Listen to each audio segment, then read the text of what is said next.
Chaque jour, du lundi au samedi, suivez le journal des Scoop FM à 18h30, 21h30, 8h juste, 12h30 et 16h juste sur la 98.5 MHz qui pousse 24 radios et sur la radio communautaire Moïseni à 9h05, 13h03 et 21h juste sur la fréquence 101.0 MHz.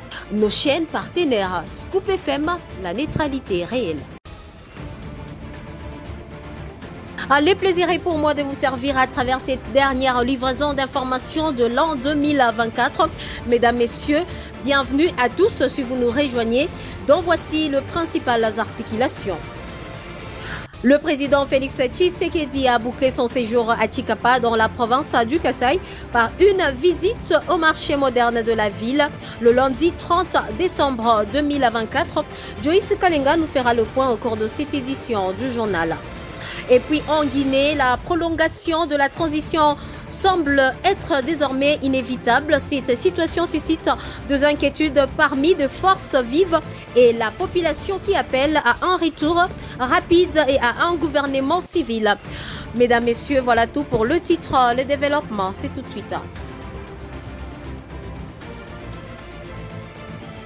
Je l'ai annoncé tout à l'heure, clôture de son séjour à Tshikapa, chef-lieu de la province du Kasaï. Le président de la République, Félix-Antoine Tshisekedi Tshilombo, a d'abord visité le marché moderne de la ville et inspecté le travaux de la route Tshikapa-Kamoko avant de s'accorder deux audiences au chef de confession religieuse et au chef coutumier. Joyce Kalinga nous en dit plus. Au marché moderne, les chefs de l'État palpent du doigt les réalités des opérateurs économiques. À sa descente sur les sites de la construction de la route Tshikapa-Kamako, le président de la République a exprimé sa détermination à vivre le début des activités sur le tronçon qui va enclaver la province du Kasaï. Venu rencontrer le garant du bon fonctionnement des institutions, les confessions religieuses, conduites par le porte-parole Kamaï Moukout Claude, ont exprimé leur soutien de la démarche du président de la République concernant les réformes constitutionnelles. Nous soutenons les réformes constitutionnelles et nous sommes prêts même à participer à la commission qui pourra mettre en place. Et nous prions notre Dieu pour que la paix revienne dans notre pays, a déclaré Moukout Kamaï Claude. Pour leur part, les chefs coutumiers ont échangé avec le chef de l'État autour de questions d'intérêt général. Vous savez que le Kasaï est une province qui n'a pas encore beaucoup d'années sur le plan de son fonctionnement. C'est donc une province qui a fait face à beaucoup de défis liés aux infrastructures, à la sécurité et à l'éducation, au sujet desquels nous avons présenté au chef de l'État nos doléances, a fait savoir Anakle Mamboué Galasinda, secrétaire général exécutif provincial de l'Alliance nationale d'autorités traditionnelles. Autre titre, l'Union européenne a décidé de reporter d'un an l'interdiction du café et du cacao congolais sur le marché en raison de la déforestation. Le ministre du Commerce extérieur, Julien Paluku, a jugé le lundi 30 décembre en justifié l'exclusion du café et du cacao congolais du marché de l'Union européenne. Il a ainsi réagi au cours du briefing presse qu'il a co-animé avec son collègue de la communication et médias Patrick Mouyaya à Kinshasa. Je vous convie de suivre le ministre du Commerce extérieur, Julien Paluku, dans cet extrait. Non, le dernier mot, c'est de rassurer la population congolaise que le président de la République et l'ensemble du gouvernement prennent à bras le corps la question de cette mesure de l'Union européenne tendant à restreindre l'entrée du cacao et du café sur les sols européens.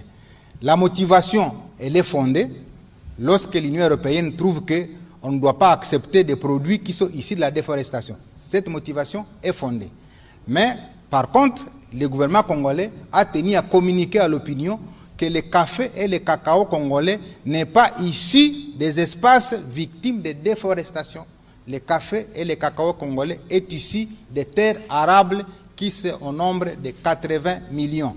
Et pour cela, l'Union européenne, ayant compris ces quelques explications, a dû repousser l'entrée en vigueur de ce règlement au mois de décembre 2025, période au cours de laquelle nous, gouvernement, Union européenne, MONUSCO et tous les partenaires, nous allons nous mettre autour d'une table pour devoir examiner réellement les avancées auxquelles nous sommes arrivés et qui ne peuvent pas justifier qu'une telle mesure soit appliquée à la République démocratique du Congo. C'était là le ministre du Commerce extérieur de la République démocratique du Congo, Julien Paluku, qui passait sur les antennes de Scoop FM. Et puis au cours d'une réunion tenue le lundi 30 décembre 2024 à Kinshasa avec l'équipe dirigeante du Sinamed national, le ministre de Finances Doudou Fouamba a ordonné le décaissement à dater de lundi de fonds pour la paye complémentaire du personnel du secteur de la santé. Suivez. Le secrétaire général national du syndicat national de médecins Sinamed en sigle, le docteur John Sengalomba, a indiqué que toutes les dispositions ont été prises par le gouvernement pour le décaissement de cette paye complémentaire. À l'en croire, d'autres revendications ont également été passées au peigne fin au cours de cette réunion, question d'éviter un éventuel mouvement de grève dans les jours à venir. Cette séance du travail s'est déroulée autour du ministre de la Santé publique, Hygiène et Prévoyance sociale, Roger Kamba, et le vice-ministre du Budget, Élisée Bokoumouana. A noté que le gouvernement s'est engagé à l'alignement de 1000 médecins sur la prime des risques et au paiement du deuxième palier des indemnités de transport et de logement, ainsi qu'à la prise en compte de grades statutaires dans la rémunération de médecins promis par le chef de l'État depuis 2022 et le Premier ministre depuis 2019. Rendons-nous au Lualaba, clôture lundi 30 décembre de la session de septembre à l'hémicycle provincial. La cérémonie à laquelle a pris part la gouverneure de la province, Fifi Masuka Saini. Dans son mot de clôture, le président de cet organe délibérant a invité le service de sécurité à mettre tout en œuvre pour éradiquer le cas d'insécurité dans la ville cobaltifère. Suivez. Conviée parmi les personnalités, la gouverneure de la province du Lualaba, Fifi Masuka Saini, a pris part ce lundi 30 décembre à la clôture de la session de septembre 2024 à l'Assemblée provinciale du Lualaba.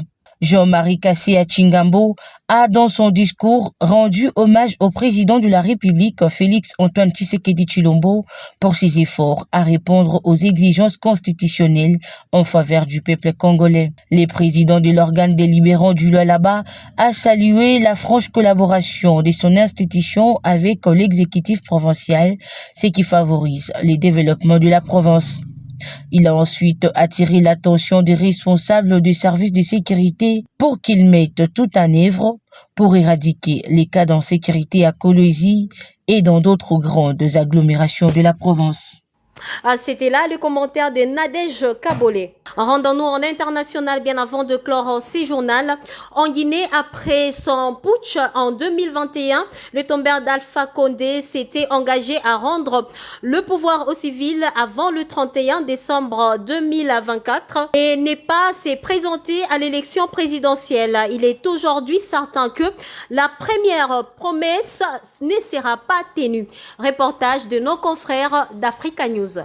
En Guinée, la transition militaire entamée le 5 septembre 2021 avec le renversement d'Alpha Condé devrait théoriquement prendre fin ce mardi 31 décembre, selon un accord conclu entre les militaires du CNRD au pouvoir et la communauté économique des États de l'Afrique de l'Ouest.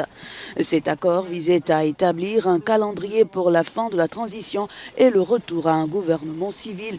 Toutefois, 3 ans après la prise de pouvoir, aucun calendrier électoral n'est disponible. Face au silence des autorités, les forces vives politiques prennent la parole et exhortent le Comité national du Rassemblement pour le développement à respecter les engagements pris dès le début de la transition. Elles appellent à l'instauration d'un dialogue national en vue de la création d'un comité mixte chargé de l'organisation de toutes les élections à venir. Elles affirment qu'elles ne reconnaîtront plus le pouvoir au-delà du 31 décembre et organiseront des manifestations à partir du 6 janvier prochain.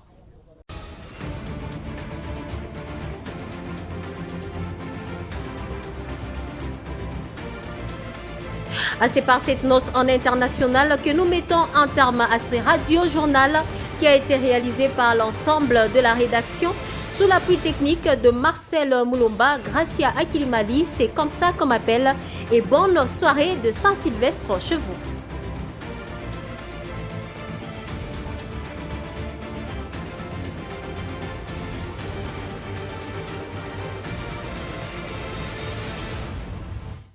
Chaque jour, du lundi au samedi, suivez le journal des Scoop FM à 18h30, 21h30, 8h juste, 12h30 et 16h juste sur la 98.5 MHz Kipushi 24 Radio et sur la radio communautaire Moïseni à 9h05, 13h03 et 21h juste sur la fréquence 101.0 MHz.